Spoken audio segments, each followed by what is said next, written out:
مرتبہ ایک کسی کا قرضہ دینا تھا، ابھی وہ تاریخ نہیں آئی کہ وہ بندہ آ گیا جی میرا قرضہ دو، اور اس نے بڑے برے طریقے سے مطالبہ کیا. ابھی دن کافی رہتے تھے، مثلا 25 تاریخ کا وعدہ تھا، وہ 15 تاریخ کو ہی آ گیا، 10 دن پہلے آ گیا، اور آیا اور بڑی بدتمیزی سے بولنے لگا. نبی کریم علیہ الصلوۃ والسلام صحابہ کرام کے ساتھ ایک جگہ پر تشریف فرما تھے، تو اس نے انتہائی گھٹیا قسم کی گفتگو اور نامناسب باتیں کی. تو صحابہ کرام نے اسے غصے کے ساتھ دیکھا، جن کو پتا تھا کہ ابھی اس کے کچھ دن رہتے بھی ہیں، اچھا اگر مانگنا بھی ہے اپنا حق تو کسی مناسب طریقے سے مانگا جائے، یہ تو کوئی انداز نہیں ہے.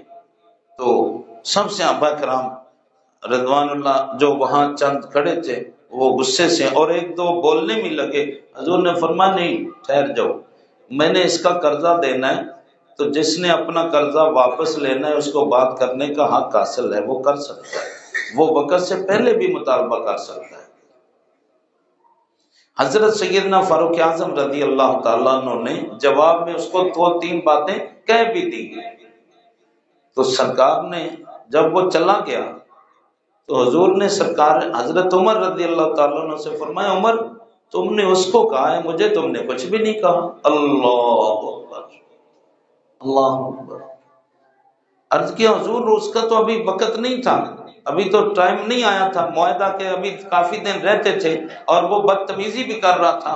تو میرے کریم آقا علیہ السلام نے فرمایا عمر تمہیں یہ چاہیے تھا اس کو تم کہتے کہ ڈھنگ سے بات کرو، اور مجھے تم کہتے اے اللہ کے رسول اگر آپ کے پاس گنجائش ہے تو وقت سے پہلے اس کا قرضہ دے دیں. اللہ، یہ کس کی بات ہے؟ میرے آقا کی اپنی بات ہے، کریم آقا کی اپنی بات ہے. حضور فرماتے ہیں عمر مجھے تم نے کچھ بھی نہیں کہا، اس کو تم نے ڈانٹ دیا. تو جس نے قرضہ وصول کرنا ہے واپسی، اس کو بات کرنے کا حق تو ہونا چاہیے نا. اللہ اکبر اللہ. یہ تعلیمات ہیں حضرات قرضہ لینے کے لیے واپسی. اور میرے آقا کئی بار میں آپ کو یہ حدیث سنا چکا ہوں بہت مرتبہ، 306 نمبر صفحے والی جنازے والی. جی یہ میں بار بار اس لیے دہراتا ہوں، آپ کو یاد دہانی کراتا ہوں کہ شاید کہ تیرے دل میں اتر جائے میری بات، جی کہ شاید ہم میں سے کسی کو ہدایت مل جائے.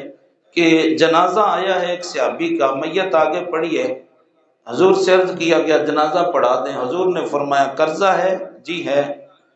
فرمایا کوئی گھر والوں کو نصیحت وصیت کی ہے ادا کرنے کی؟ جی نہیں. تو میرے کریم نے آقا نے فرمایا میں تو نہیں جنازہ پڑھاتا، تم پڑھ لو. اللہ اکبر، کیا شان ہے میرے آقا کی. وَمَا أَرْسَلْنَاكَ إِلَّا رَحْمَةً لِّلْعَالَمِينَ، یہی شان ہے. تو اتنی رحمت والا نبی، صحابی کی جنازے کے لیے میت آگے پڑی ہے اور امام الانبیاء پیچھے ہو گئے. فرمایا یہ قرضہ لے کے چلا گیا. حضرت ابو قتادہ رضی اللہ تعالیٰ عنہ تاجر آدمی تھے، آگے ہوئے، عرض کی حضور جنازے سے محروم نہ کریں، میں قرضہ دے دوں گا، ادا کر دوں گا.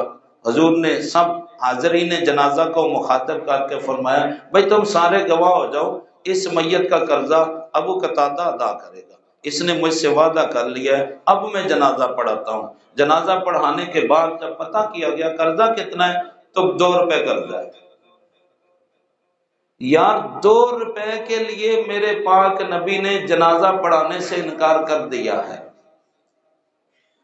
آج پورے ملک کا خزانہ ہڑپ کر جاتے ہیں اور شہید ہو جاتے ہیں. پھر آپ کہتے ہیں مولانا سیاسی باتیں نہ کیا کریں. تو میں سیاسی بات تو نہیں کر رہا، میں تو حدیث کی بات کر رہا ہوں. ایک آدمی کا 2 روپے قرضہ، تو میرے اور تمہارے نبی نے ایک آدمی کے 2 روپے کی وجہ سے جنازہ پڑھانے سے انکار کر دیا، اور یہاں پورے ملک کا پیسہ کھا لیتے ہیں اور پھر مرنے سے پہلے ہی شہید ہو جاتے ہیں اور پورے شہید ہوتے ہیں. کیا تماشا بنا رکھا ہے دین کے ساتھ، کیا مذاق کرتے ہیں یہ لوگ دین مصطفیٰ صلی اللہ تعالی علیہ وسلم کے ساتھ. اور ان کی حالت یہ ہوتی ہے. 950 صفحے پر اونٹ حضور نبی کریم صلی اللہ تعالی علیہ وسلم نے کسی سے لیا۔ اب جب اس کی واپسی کا وقت آیا تو وہ اونٹ والا آیا کہ جی آپ نے مجھ سے ادھار اونٹ لیا تھا تو میرا وہ اونٹ واپس کر دیں۔ حضور اکرم علیہ الصلوۃ والسلام نے وہ صحابہ کرام جو مال غنیمت اور زکوٰۃ کے اونٹوں کے اوپر نگران تھے ان سے فرمایا کہ بھائی اس کا اتنے سال کا اونٹ ہم نے لیا تھا، دیکھو اور واپس کر دو۔ تو صحابہ کرام نے دیکھا تو عرض کی حضور اس عمر کا کوئی اونٹ نہیں ہے، سب بڑے اونٹ ہیں، بڑے بڑے اونٹ ہیں، پورے عمر والے ہیں، اتنی عمر کا کوئی نہیں۔ میرے کریم آقا صلی اللہ تعالی علیہ وسلم نے فرمایا کہ وہ بڑا اونٹ ہی اس کو دے دو، اس نے ہمیں تھوڑی عمر کا اونٹ دیا تھا، ہمارے پاس اس عمر کے برابر کا اونٹ نہیں ہے، جو اس سے بڑا ہے وہ بھی دے دو۔ اور ساتھ ہی فرمایا تم سے بہتر بندہ وہ ہے جو قرضہ اچھے طریقے سے واپس کرے۔ سبحان اللہ اکبر، سبحان اللہ۔ یہ عملی پہلو ہے ہمارے آقا کا، لقد کان لکم فی رسول اللہ اسوۃ حسنہ۔ اے ایمان والو، رسول کریم علیہ السلام کی زندگی میں تمہارے لیے بہترین نمونہ ہے، ہر معاملے میں نمونہ ہے۔ جی اللہ اکبر، اللہ اکبر۔ تو کریم آقا علیہ الصلوۃ والسلام نے فرمایا او فیتنی اوف اللہ لکا، اللہ اللہ اللہ، ان خیارکم احسنکم قضاء۔ کریم آقا علیہ السلام نے فرمایا بھئی تم سے بہترین بندہ وہ ہے جو قرضہ اچھے طریقے سے واپس کر دے، وہ بہترین بندہ ہے۔ تو اب جب لینا تھا تو لے لیا، اب جب دینا ہے تو اب پہلی بات تو یہ ہے کہ وقت پہ نہیں دیا۔ دوسرا یہ ہے کہ ایک میں چھوٹی سی مثال دیتا ہوں کہ مثلا 1,00,000 روپیہ قرضہ آپ نے دینا ہے، اب جب آپ کو ضرورت تھی تو آپ نے 1,00,000 لے لیا، اب جب واپس کر رہے ہیں تو 10,000 آج دے دیا، 10,000 15 دن کے بعد دے دیا، 20,000 پھر مہینے کے بعد دے دیا۔ اب مجھے بتاؤ اس کا ستیہ ناش ہوا کہ نہ ہوا؟ یہ کاروباری لوگ آپ بیٹھے ہیں، آپ کو ایسے کرتے ہیں؟ آپ چاہتے ہیں کہ آپ کے ساتھ کوئی ایسا کرے کہ 1,00,000 روپیہ قرضہ لے جائے اور پھر 10,000 آپ کو دے جائے، پھر 10 دن کے بعد پھر 15,000 دے جائے، پھر 10 دن کے بعد پھر 20,000 دے جائے؟ آپ نہیں چاہتے۔ جب آپ نہیں چاہتے تو آپ کسی سے ایسا کیوں کرتے؟ پھر آپ بھی ایسا نہ کریں۔ اسی بخاری شریف میں حدیث ہے، میرے اور آپ کے کریم آقا صلی اللہ علیہ وسلم فرماتے ہیں لا یؤمن احدکم حتی یحب لأخیہ ما یحب لنفسہ، او کما قال علیہ السلام۔ حضور فرماتے ہیں بھئی کامل مومن تو وہی ہے جو اپنے لیے پسند کرتا ہے اپنے مومن بھائی کے لیے بھی وہی پسند کرے۔ سبحان اللہ۔ تو آپ تو نہیں چاہتے کہ مجھ سے کوئی بندہ 1,00,000 روپے لے جائے اور مجھے 5,000 10,000 کر کے واپس کرے، تو پھر آپ بھی کسی کے ساتھ ایسا نہ کریں۔ جی اللہ اکبر، اللہ اکبر۔ میرے پیارے دوستو، حضور سید عالم صلی اللہ تعالی علیہ وآلہ وصحبہ، یہ 323 نمبر صفحہ ہے بخاری شریف کا۔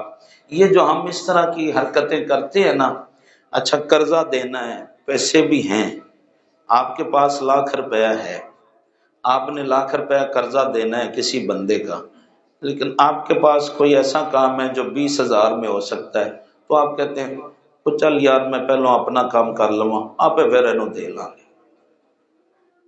وہ آپ نے 20,000 والا اپنا کام کیا نا، پھر آپ کو اور کوئی کام پڑ گیا جو 20-25,000 کا ہے، وہ چلو یہ بھی کر لیے، پھر انہوں آپ دے لینے۔ اپنا الو سیدھا کرتا جاتا ہے بندہ، اتے اگلے نو وہ ٹائم بھی گزر گیا، وہ تاریخ بھی، وہ وعدہ بھی کیتا گزر گیا، لیکن وہ یہ آکھی جاتا ہے وہ چل آپ پھر دے لیں گے، وہ چل پھر دے لیں گے۔ میرے کریم آقا سید عالم صلی اللہ علیہ وسلم کیا فرماتے ہیں؟ حضور علیہ الصلوۃ والسلام فرماتے ہیں مطل الغنی ظلم، جو قرضہ واپس کرنے کے اسباب رکھتا ہے پھر نہیں دیتا، اپنا کوئی کام نکال لیتا ہے، میرے آقا نے فرمایا وہ ظالم ہے، یہ تو ظلم ہے۔ مطل الغنی، ہاں تصدیق ہو جائے کہ واقعی یہ قرضہ دینے کے قابل نہیں ہے، محلے والے کہہ دیں، اس کے دوست کہہ دیں، مارکیٹ والے کہہ دیں، دکاندار ساتھی کہہ دیں کہ بھئی اس کی حالت واقعی ایسی ہے، کچھ اور دیر کے لیے، وہ ایک الگ بات ہے۔ معاہدہ کیا ہوا تھا 15 تاریخ کا، لیکن اب 15 تاریخ آ گئی ہے، پتہ کرنے سے واقعی پتہ چل گیا کہ یہ قرضہ واپس کرنے کے لائق نہیں، وہ ایک الگ بات ہے، وہ پھر معذرت کر لے، ٹائم آگے کر لے، لیکن اسباب ہوں واپسی کے اور پھر بندہ ہیلو حجت کرتا رہے تو میں نہیں کہتا۔ میرے کریم آقا علیہ السلام ارشاد فرماتے ہیں مطل الغنی ظلم، جو قرضہ دینے کی واپس کرنے کی صلاحیت رکھتا ہے پھر اپنے کام نکالتا رہتا ہے، پھر جان بوجھ کے ہلے بانے کر کے دیر کرتا ہے، تو فرمایا یہ تو ظلم ہے اور ظالم کو اللہ پسند تو نہیں فرماتا۔